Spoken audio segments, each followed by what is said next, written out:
Наверное, сначала было чуть-чуть трудно, что-то другое, что-то нового. Но потом наши преподаватели нам помогали много. И мои друзья, моя семья. Самое сложное это было только в начале. Учить русский язык и говорить это сложно. Я много работала благодаря хорошим преподавателям, которые находятся в Галилее. И они мне очень сильно помогали. А сегодня я могу сказать, что я постараюсь учить нормально и говорить чуть-чуть лучше, чем раньше. Когда я только приехала в Минск, и была самый сложный период, потому что я вообще не знала русского языка, даже алфавита. Но надо было самостоятельно жить одна здесь и адаптироваться к новой жизни, к учебе. Сейчас могу нормально говорить по-русски, еще познакомилась с разными людьми. И поэтому я уже привык к белорусской жизни. Я думаю, что здесь ритм жизни медленнее, чем в Китае. Особенно я из Пекина, там очень насыщенная. А здесь я могу погулять спокойно с друзьями, поболтаем. И могу чувствовать жизнь, думать о жизни. Мне нравились очень люди здесь, как они общаются с нами, особенно с иностранными. Мне нравится очень культура Беларуси. Когда я приехала в Беларусь, мне переживания, волнение, потому что я не знаю, что я буду жить за границей, так далеко от семьи, без родителей. Но когда я приехала, я заметила, что люди вообще приятные. Они любят помогать друг другу на улице, например, когда ты хочешь спросить, где метро, где аптека, а ты не знаешь, как использовать, например, Google или Яндекс.Мап. Это все на русском языке, а я не знаю, что и как надо делать. Но я пошла на улицу, я спросила, и мне все помогали найти моего пути. Это было очень приятно, что сегодняшние еще такие добрые люди есть в мире, открытыми и хорошие. Во-первых, я думаю, что транспорт, потому что здесь все машины ждут людей. И второй, когда я приехала, как я была удивлена, это небо, потому что в Пекине постоянно серое такое небо, а здесь вот такое голубое, очень красивое небо. Еще лес, вот парк, все очень красивые, и люди очень вежливые, душа чистая. У меня была возможность, у меня в группе было много друзей из разных стран. Мы познакомились, общались, стали близкими. Я узнала о других культурах, о белорусской культуре. И это будет как память на всю жизнь. Я также принимала участие в мероприятии «Дружба без границ». Это был тоже огромный опыт. Там были много людей разных стран. Турция, Беларусь, Россия, Казахстан, из Африки, Индия, Венесуэла. И для меня это было очень хорошо, потому что мы смотрели разные культуры, понимали, как разные люди живут, как они думают. И для переводчиков особенно это очень важно, понимать культуру разных стран. Да. Особенно, когда я приехала, у меня был турецкий друг, и он раньше уже изучал русский язык, поэтому он нам очень много помогал, и сейчас тоже.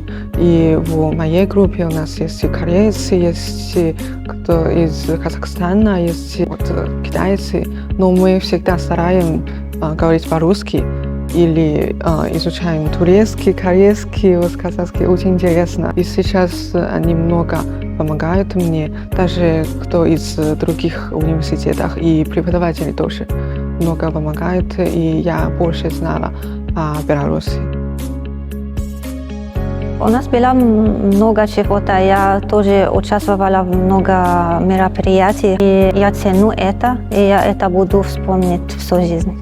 Очень много интересно, потому что у меня было много возможностей участвовать, много конкурсов, много экскурсий, много мероприятий. Я тоже участвовала в Мисс Галилею, И я второй вице-мисс университет. Это уникальная возможность представлять мою культуру в университете.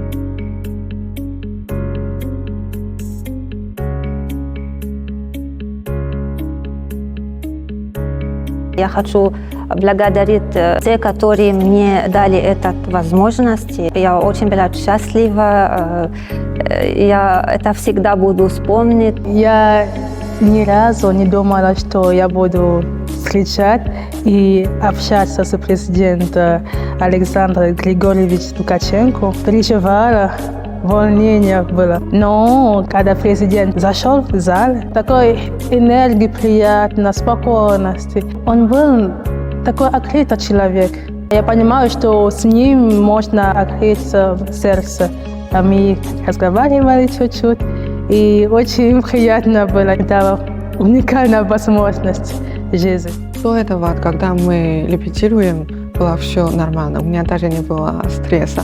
А потом в тот день, когда я вот здесь, да, стояла, и когда сказали, что через 5 минут он будет, не знаю, сразу сердце очень быстро било. А потом, когда мы начинали говорить, уже все было хорошо. Он очень добрый и постоянно даже шутит. Поэтому как мы друзья, как будто мы знакомые. А когда мы вошли в зале, я запомнила, он сказал, что можно идти быстро, но не торопитесь. Я всегда спешу что-то делать, я хочу сразу получить хороший результат. Но когда я слушаю это, я сразу запомнила, и я думаю, что эта фраза будет влиять на всю жизнь. МГЛУ для меня это мой второй дом. Я всегда здесь чувствовала комфортно, приятно. Я учила в МГЛУ 5 лет и больше, потому что я тоже здесь учила на подготовительном факультете. Это было очень долгое время. И она пришла очень хорошо. И я буду всегда вспомнить МГЛУ. И никогда я не буду забыть МГЛУ. Я думаю, что МГЛУ – это самый главный университет и самый важный для меня, потому что он научил меня русский язык, и здесь научил меня очень-очень много. МГЛУ меня научил уверен в себе, любить себя, не боясь разговаривать. Очень хорошо для моей будущей карьеры. И то, что я хочу сказать, что в МГЛУ качество обучения очень хорошее. У нас прекрасные преподаватели. Благодаря этому образованию очень качественно.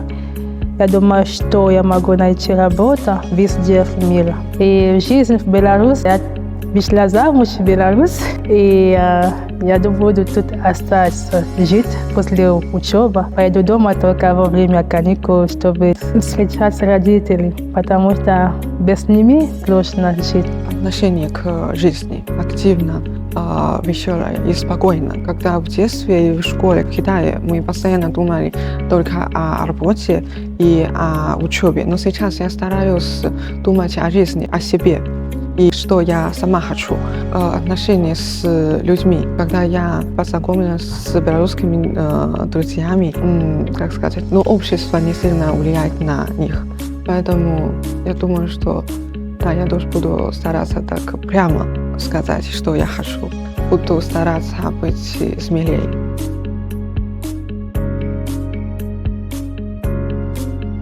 Я желаю всем студентам успехов.